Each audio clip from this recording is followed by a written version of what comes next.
जी आज मैं आपके लिए बहुत ही मज़ेदार मिक्स दाल की रेसिपी लेके आया हूँ। मिक्स दाल आपने बड़ी दफ़ा बनाई होगी। आपने सिर्फ एक मर्तबा मेरे तरीके से ये मिक्स दाल की रेसिपी को ट्राई कीजिएगा। आपको इसका जायका और तरीका दोनों पसंद आएंगे। बहुत ही मज़ेदार ये रेसिपी है और मुझे यकीन है कि आज से पहले आपने कभी भी इस तरीके से मिक्स दाल अपने घर में नहीं बनाई होगी। आप एक मर्तबा बनाइएगा, घर के तमाम अफराद इसे बड़े शौक से खाएंगे और इसे बार बार बनाने की फरमाइश करेंगे। बहुत ही मज़ेदार रेसिपी है। आइए अपनी रेसिपी की तरफ चलते हैं। बिस्मिल्लाहिर्रहमानिर्रहीम। लाखों करोड़ों अरबों दुरूदो सलाम आप सल्लल्लाहु अलैहि वसल्लम पर और आपकी आल पर। अल्लाह ताला आपको खुश रखे। मैं हूं तारिक जावेद, आप देख रहे हैं दादा तारिक रेसिपी। आज के मज़ेदार मिक्स दाल की रेसिपी के लिए मैंने एक अदद मीडियम साइज़ का ये आलू लिया है। इसे मैंने छील लिया है, इसे मैं एक तरफ रखूँगा। और मैंने 3 दालें ली हैं। अब इसमें 1 कप मैंने ये दाल मसूर ली है, इसका वज़न 125 ग्राम। और 1 कप ही मैंने ये दाल चने की ली है और इसका वज़न भी 125 ग्राम। और 1 कप मैंने मूंग की दाल ली है और इसका वज़न भी 125 ग्राम है। अब मैंने एक बाउल ली है, ये दालें हैं, ये मैं इसमें डाल दूंगा। तमाम दालें डाल ली हैं और इसे अच्छे तरीके से मिक्स कर दी है। अब इसमें मैं खुला पानी डाल दूंगा। बिस्मिल्लाहिर्रहमानिर्रहीम। और पानी डालने के बाद इसे हाथ की मदद से अच्छे तरीके से मैं मसल के इससे साफ़ कर लूँगा, क्योंकि इसमें स्टार्च मट्टी वगैरह होती है। हाथ की मदद से अच्छे तरीके से मसल के इसे धो लिया है। जो इसकी मट्टी स्टार्च वगैरह थी वो साफ़ हो गया है। इसे मैंने भिगो के नहीं रखना, पानी को मैं गिरा दूंगा और 1 से 2 पानी इसे धो के आपकी खिदमत में मैं हाजिर हूँ। दालों को मैंने 1 से 2 पानी अच्छे तरीके से धो के अलग बाउल में निकाल लिया है। अब इसे मैं एक तरफ करूँगा। चूल्हे की फ्लेम को मैंने ऑन कर लिया है और आँच को मैंने मीडियम रखा है। ऊपर कढ़ाई रख लिया। अब इसमें 1 लीटर पानी डाल दूंगा।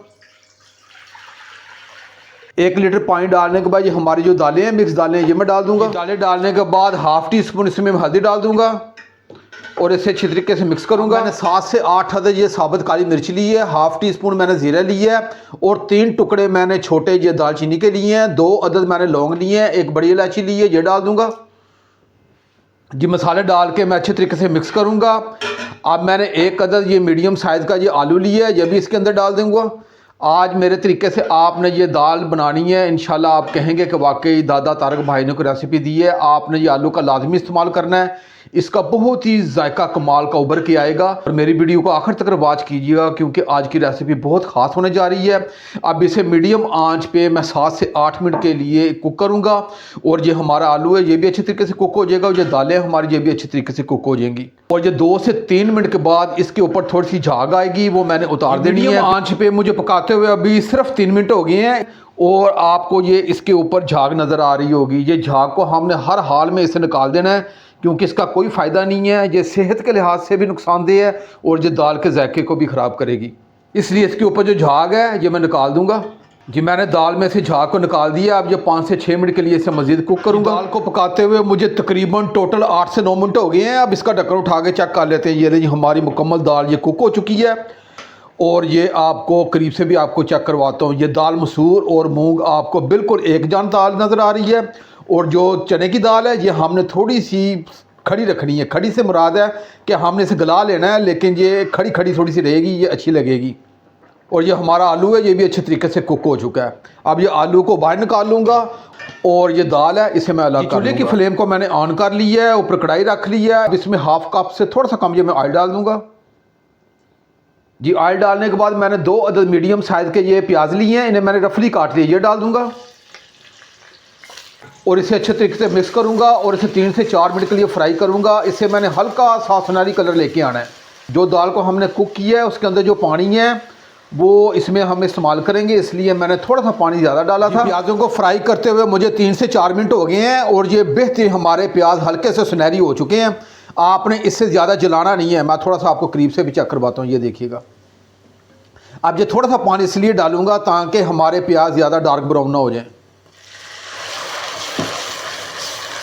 अब इसमें 2 टेबलस्पून अदरक लहसुन का पेस्ट है, ये डाल दूंगा और इसे अच्छे तरीके से मिक्स करूंगा और 1 से 2 मिनट के लिए फ्राई करूंगा ताकि अदरक लहसुन का जो कच्चापन है ये ख़त्म हो जाए। अदरक लहसुन को 2 मिनट के लिए फ्राई कर लिया है, जो इसका कच्चापन था वो ख़त्म हो चुका है। अब मैंने 3 अदद ये हरी मिर्चें ली हैं और हरी मिर्चें मैं थोड़ी सी ज़्यादा इस्तेमाल इसलिए कर रहा हूँ कि इसका जायका बहुत ही कमाल का होगा। और मैंने इसे रफली काट लिया, ये डाल दूँगा। और 2 अदद मैंने मीडियम साइज़ के ये टमाटर लिए हैं, इन्हें मैंने रफली काट लिया, ये भी डाल दूँगा। और अच्छे तरीके से मिक्स करूंगा और 1 मिनट के लिए फ्राई करूंगा ताकि टमाटरों का जो कच्चापन है ये ख़त्म हो जाए। हरी मिर्चों और टमाटरों को फ्राई करते हुए मुझे 1 मिनट हो गए हैं और जो टमाटर का कच्चापन था वो भी ख़त्म हो चुका है। अब मैंने 1 टीस्पून ये लाल मिर्च ली है और ½ टीस्पून मैंने नमक लिया है। नमक आप अपने जायके के हिसाब से कम ज़्यादा कर सकते हैं। और 1 टीस्पून मैंने खुशक धनिया लिया, ये डाल दूंगा और ये मसाले डाल के अच्छे तरीके से मिक्स करूंगा। मैंने मसाले डाल के अच्छे तरीके से मिक्स कर दिया है और इसे 1 से 1.5 मिनट के लिए अच्छे तरीके से इसकी भुनाई भी कर दी है। अब मैंने 3 टेबलस्पून ये दही लिया है, ये डाल दूंगा और दही डालने के बाद इसे अच्छे तरीके से मिक्स करके इसे ढाँप के मैं हल्की आंच पे 3 से 4 मिनट के लिए रखूँगा।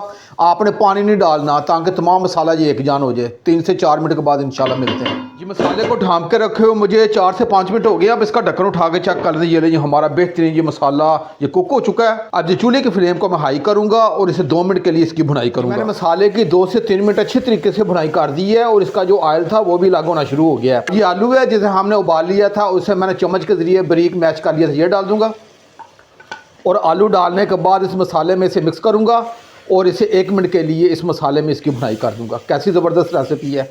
आप ये आलू का ज़रूर इस्तेमाल कीजिएगा और मुझे यकीन है कि आज तक आपने कभी भी इस तरीके से मिक्स दाल कभी अपने घर में नहीं बनाई होगी।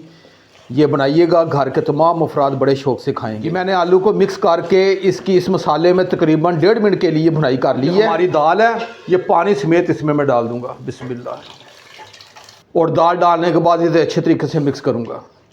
ये आपने मेरे तरीके से ये दाल ज़रूर बनाइएगा। आगे रमज़ान मुबारक के मुबारक दिन भी आ रहे हैं। आप इसे चपाती के साथ, उबले हुए चावलों के साथ, नान के साथ, जैसे आपका मन चाहे ये दाल बनाइएगा, यकीन जानिएगा मज़ा आ जाएगा। मैंने दाल को अच्छे तरीके से मिक्स कर दिया है। अब चूल्हे की फ्लेम को थोड़ा सा मैं हल्का करूँगा। अब इसे ढाँप के सिर्फ मैं 2 मिनट के लिए रखूँगा ताकि मसाला इस दाल के अंदर जज़ब हो जाए जी। मुझे ढाँप के रखे हुए 2 मिनट हो गए हैं। अब इसका ढक्कन उठा के चेक कर लेते हैं। ये लीजिए हमारी बेहतरीन ये दाल कुक हो चुकी है। अब इस दाल की कढ़ाई को मैं दूसरे चूल्हे पे शिफ्ट करूंगा। अब थोड़ा सा मैंने एक तड़का सा तैयार करना है, वो करने की फ्लेम को मैंने ऑन कर ली है, आंच को मीडियम रखा है, ऊपर फ्राई पैन रख लिया है। अब इसमें थोड़ा सा ऑयल डाल दूंगा। ऑयल डालने के बाद मैंने ½ टीस्पून ये ज़ीरा लिया है और ½ टीस्पून से थोड़ा कम ये मैंने कसूरी मेथी ली है और ½ टीस्पून से थोड़ा सा कम ये मैंने कलमंजी ली है। इसका बहुत ही कमाल का जायका होगा, ये डाल दूंगा।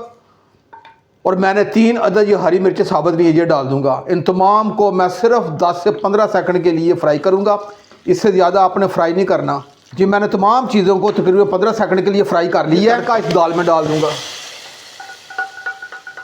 और दाल में डालने के बाद इसे अच्छे तरीके से मिक्स करूंगा। कैसी ज़बरदस्त रेसिपी है और मुझे यकीन है कि आज से पहले आपने कभी भी इस तरीके से ये दाल नहीं बनाई होगी।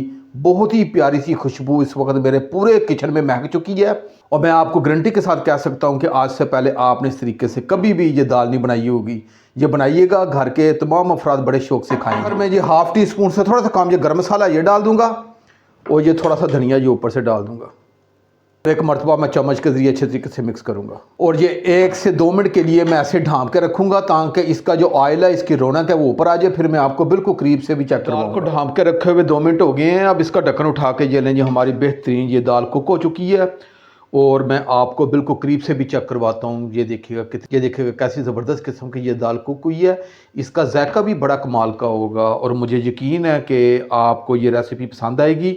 आप एक मरतबा ये ज़रूर मेरे तरीके से ये दाल बनाइएगा। अगर ये मेरी रेसिपी आपको अच्छी लगे तो मेरे चैनल को आप ज़रूर सब्सक्राइब कर दिया करें और साथ जो घंटी का बटन है उसे आप लाजमी प्रेस किया करें ताकि मेरी हर नई आने वाली वीडियो आप तक पहुँचती रहे। आप अपने भाई तारिक को इजाज़त दें। इंशाल्लाह मैं एक नई रेसिपी के साथ हाज़िर हूँगा। अपना बहुत ख्याल रखिएगा। अल्लाह हाफिज़।